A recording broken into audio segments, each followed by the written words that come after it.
Welcome, fellow missionaries, to another Mission Project Service tutorial, this one on what we call the 10 Commandments of Grant Writing. And this is not meant to supplant or replace the other tutorial which we have on how to use your MPS funding guide, but rather this is meant to some bright line reminders of things that you want to be aware of as you embark on the process of successful grant writing. You'll recall the 10 Commandments that Moses brought down. And then his goal was to bring the Israelites to the Promised Land. I can't promise that strict observance of these 10 Commandments are going to get you to the Promised Land of a successful grant. But I can tell you that violation of one, or in some cases a few of these, will probably greatly limit your opportunities for success.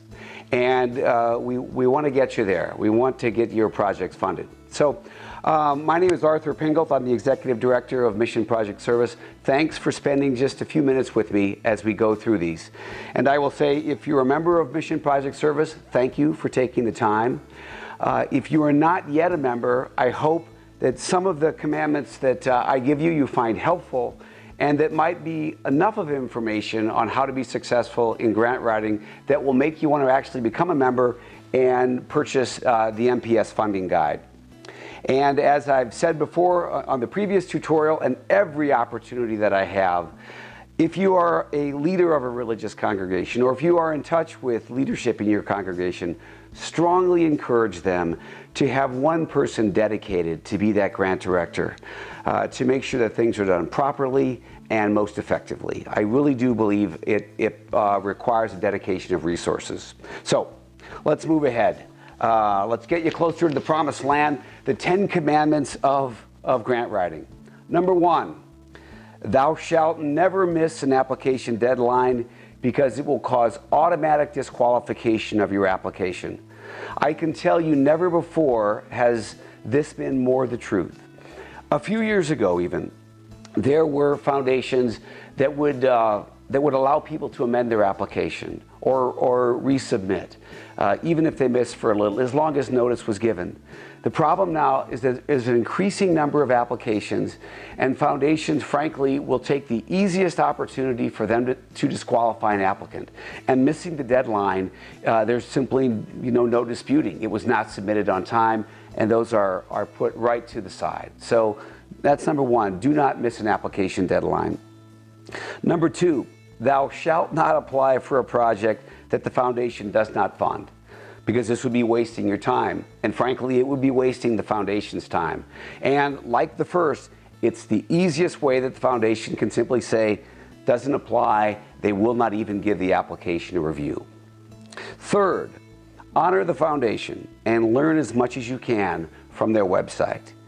If you can do that, you'll find not only what is current in terms of their present practices and policies, and these do change. A major U.S. foundation, for example, just went from receiving international applications from missionaries twice a year to just once a year. So things do change, and you'll find that on the website. So make sure that you check the website. And often on the website, you might find sample grants that they award. That will help give you a better feel for the types of applications or projects that they might be looking for. Thou shalt not ask for more money than the foundation guidelines suggest. We did a workshop a few years ago in Asia, and we actually asked some of the people to come up with sample projects.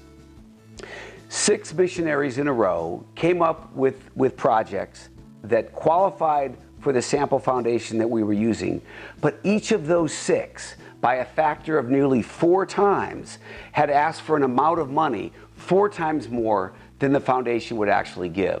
So unfortunately, it was a project that they would have wanted, but they were immediately disqualified because they asked for an amount that wasn't given. Now, if no amount is given, my experience has been that the average grant out there for projects is somewhere between $15,000 and $20,000. So if you have to be on the safe side, and I apologize if this ends up giving you less money than maybe you could have gotten, but the average seems to be around $15,000 to $20,000.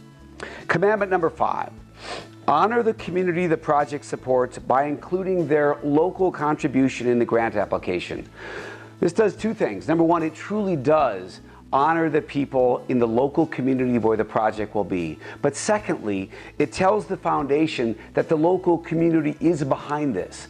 And particularly if you are able to convert that local contribution even into a specific amount of money, even if it's small, it still represents their commitment to the project.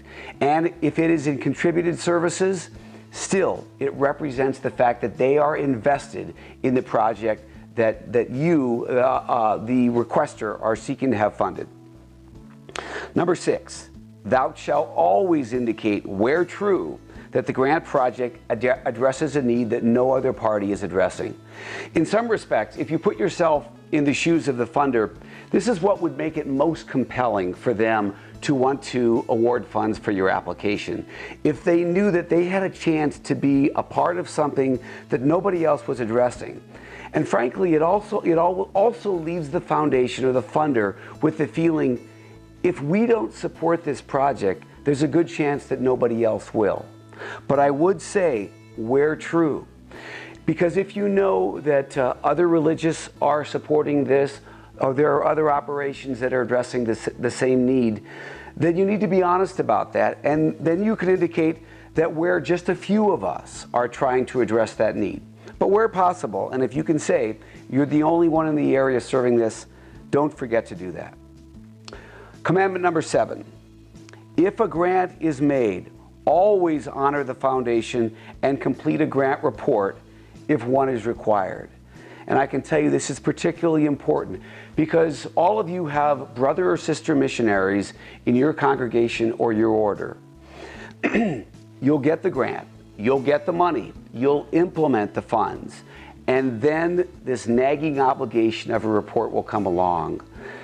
Trust me, you need to get that in for two reasons, among others. Number one, you yourself may want or need to go back to this foundation for follow-on support or for a different project.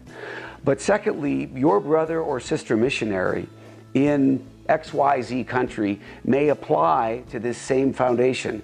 And I have had foundations tell me, we're putting all grants on hold within your congregation until we can get those reports made. And they have required all of those outstanding report requirements to be completed before any other applications are submitted. So please honor the foundation and do that. Commandment number 8, thou shalt always include a photo or photos with your application, if possible, to better tell your story. There's a reason why there's the old expression, a picture is worth 1,000 words. A picture, the face of a child, the face of someone being treated, will actually convey very poetically the need that you're trying to address. It also makes the need more real. For the foundation to actually see that, they will be able to identify more personally with the need that they're trying to address. So always include them. There are very few foundations or funders that will say, we require photos. Include them if you can. Better for them to say, or send them back or say that we don't need them. Better to at least give the opportunity for someone on staff to have seen a picture of your particular project or need. Commandment number 9, thou shalt always indicate in the application the impact in numerical terms that the grant project would have on the local community. What I mean by this is if it's a clinic, let them know how many patient visits in a given year your clinic serves. Let them know how many particular patients will be served by the money that will be used to provide medicines, staff time at your particular clinic. If you're providing education for children, indicate the number of children that are going to be served, but also indicate the number of families that are out there that will also be affected by this and the impact it will have on their ability, for example, to get a job in the local community. Any numbers that you can attach allows the foundation to begin thinking of the impact in dollars and cents that their particular grant will have. So if you can do that, and In almost every case, you will be able to do that. Make sure that you do that. Finally, commandment number 10. Thou shalt always have one specific person who is responsible for the grant process, its preparation, its timely submission, and reporting. A maxim that I have is, if everybody's responsible, nobody's responsible. If you went through the checklists in the funding guide, they're very helpful, and they will have you cover nearly every detail that you need to have covered. But one person needs to be responsible. Even if other people are doing various tasks associated with the application, you have to have one person in charge. And frankly, if there were 11 commandments, I would have said, thou shalt always create a grant director.